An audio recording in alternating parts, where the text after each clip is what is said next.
Hey guys, welcome back to another video. If you're new here, my name is Dwight. Own and operate a sawmill, kiln, logging operation in Arkansas with my dad. And today we're going to have a lesson in what makes a tie grade log. Been getting a few logs in that they just didn't quite cut the mustard. So I'm going to put out a public service announcement. We're going to go through what makes a good tie log. So ties are the backbone of the logging industry in this part of the world. We're not lucky enough to have like fancy veneer grade.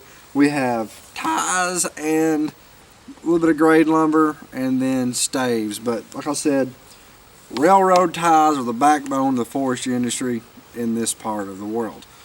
So one thing, we're going to start off with what makes a tie log. Length, 8 foot, 8 inches. I think you can go down to 8'6", but there always needs to be room for your miller to cut it off and make a clean cut. The second, so you see this face of your log here, it needs to be cut as straight as possible. Alright, I get some logs in here that's like that, pieced up, hacked up all together. Practice and get you chainsaw where you're good at it and you can cut a straight cut, because we got to measure from when we're measuring ties. The tie buyer does not want a tie that's at a 45-degree angle. We have to cut it off to get a flat face for his tie, and if it goes beyond, if I don't think I can get 8'8" or at least 8'6" out of it, then I got to cull that log. Again, this is to get you the most money at your sawmill. So first thing we're going to do, we look here. The face of this log is solid all the way around. There's little to no sap rot, sap stain. This little dark spot here, that's just water coming out of the log. Not a degrade at all. Next thing we're looking for is what is the scale of the log. Means like, what does it measure at the little end? It has measured across the face of the log, the smallest measurement that you can get. This log right here, let me get my ruler up. It's a 16-inch tree. Alright, in order to make a railroad tie, it has to be 12 inches or up, at least 12 inches. And if it's 12 inches, it has got to be straight. It can't be 12 inches with a crook in it. Alright, we get that problem a lot. People show up, well, you might be saying, well, a tie is 7x9. Alright, well, yeah, a tie is 7x9, but I promise you, it takes a 12-inch tree to make a dang 7x9. And I'm sure there's somebody out there who's going, well, now, I can whittle me out a tie with a 10-inch tree. And my answer to you is, well, my gosh, good for you, but you're not going to do it on every 10-inch tree. You're not going to do it on 5% of the 10-inch trees. There's going to be 1 in a million 10, 11-inch trees that are straight and slick enough that you can squeeze a tie out of. And they have to be shaped right. They have to be egg-shaped in order for that to happen. So 12 inches is the minimum I will buy. If you bring a log to my mill and it is under 12 inches, I'm going to pay you for a pallet grade log.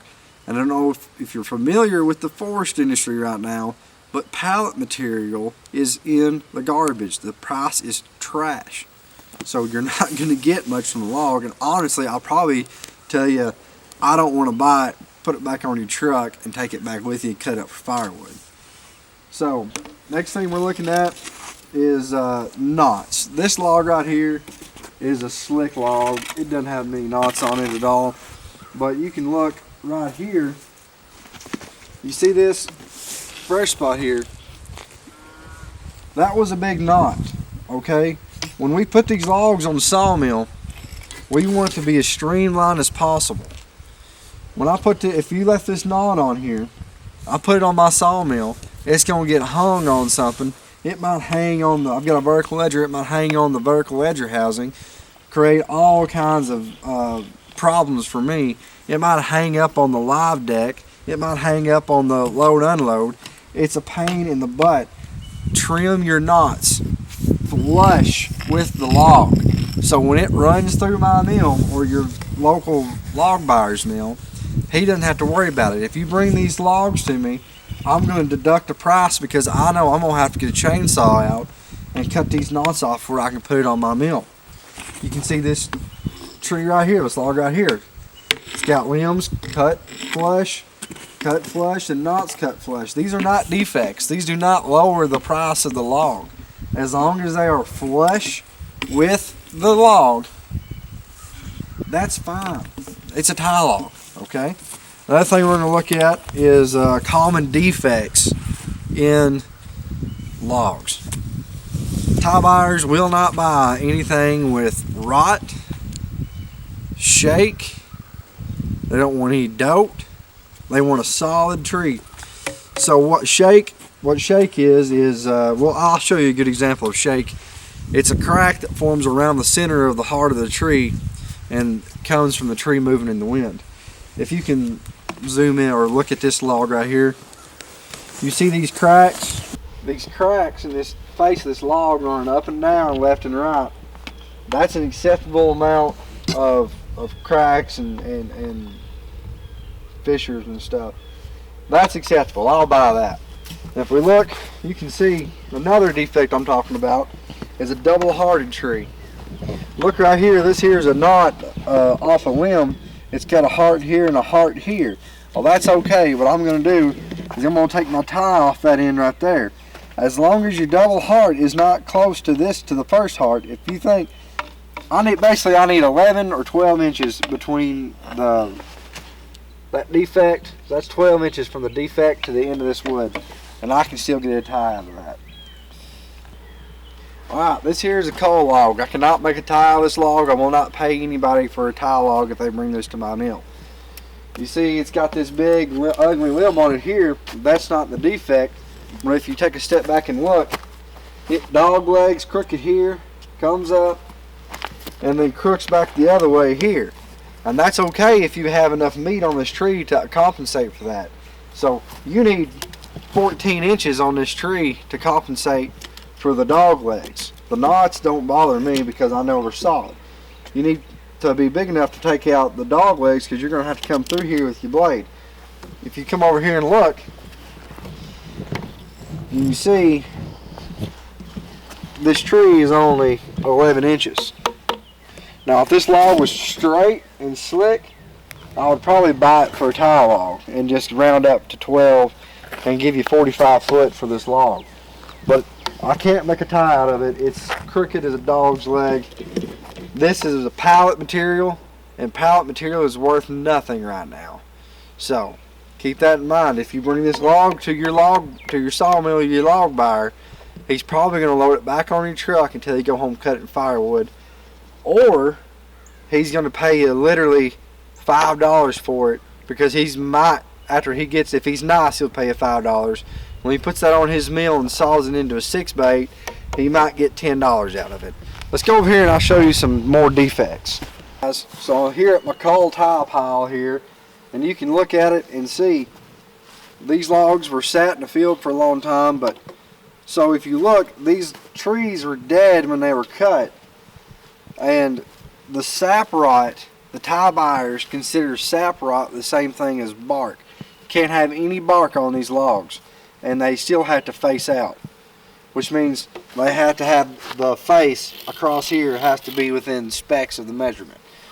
So the sap rot makes it to where you can't make a tie out of this log. So if you bring a log to the mill and it's a 12-inch log with an inch of sap rot all the way around it, you're not getting paid for a tie price for that log. You see, I had to cull this one. Again, this one, and we sawed some 6x6s out of some of them, but these were just so far gone that the pallet buyer probably wouldn't even buy them. You can look and you can see all this rot in here. So if this was a fresh log, these would go because the sap rot wouldn't be here. There's another reason why you need to bring your logs in while they're fresh. This log right here, you can look at it. And this is what I'm talking about. The reason why we won't buy logs with massive cracks in them is because that crack transfers all the way down the log. I can't cut this off and still have 8'8" tie. This is unstructural. They will not buy this. And you can argue with it all day long with the thing, but I know the tie buyers. The tie buyers will not buy this tie. They will cull it. And guess what? If you get too many culls and you start stacking culls on them, and I'm talking like 3%, if you start getting more than 3% culls in your tie pile and you're selling to them, they're going to come and say, we don't want no more of your ties. Have a good day. And then you're out of tie buyer. And again, like I said earlier, the ties are the heartbeat and backbone of the forestry industry in this part of the world. Moving on over here to our lumber. This is white oak lumber. It's a number 2 grade. When I'm looking at buying logs and I see you bring in a nice clean white oak that I know I can get good lumber out of, I'm going to pay it more for it. You see this, these knots, this is still going to be a number 2 grade. Remember that, guys. Let's go over here and look at some perfect ties right here. As you can see, these are my good ties. Again, they've got pin knots in them. As long as they're structurally sound, doesn't matter. They'll buy them. I'll buy you logs all day long like that. Come around and look at the front of them, Otto. As you can see, all these logs are solid. They got a boxed heart, solid logs. This right here's got a little bit of a wormhole on it. That's all right. I'll show you a prime example of what these wormholes sometimes turn into in the log. Come on here. All right, guys. So this is what you get into. Everyone thinks that all you sawmillers are making a killing. I want you to look at this log right here. This is a tie. All right, I bought this log, paid full price for it, a little extra because it was white oak with some good lumber. Come out, looks solid. You got this little knot right here come off a limb. Nothing to worry about. Well, wait till you see this.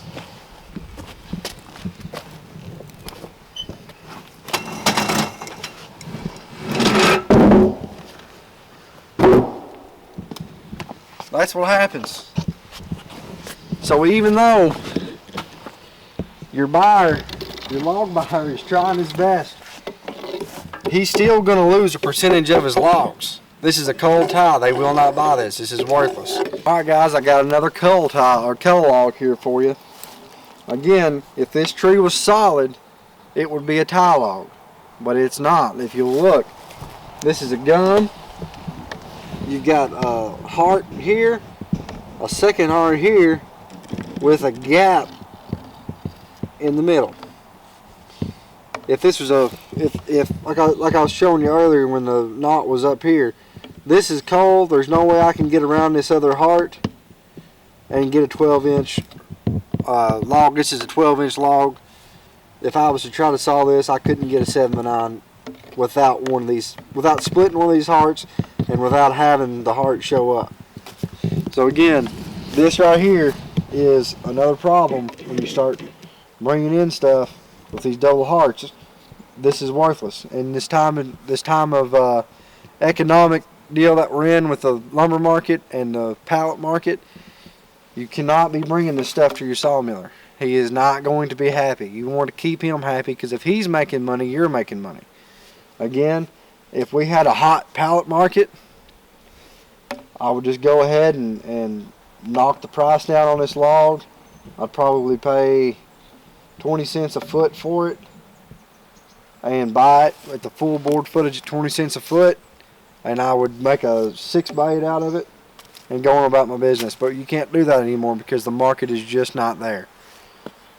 Alright guys, I'm sitting over here at a bundle of ties that I've got to trim up because they were very much lackluster from the logger.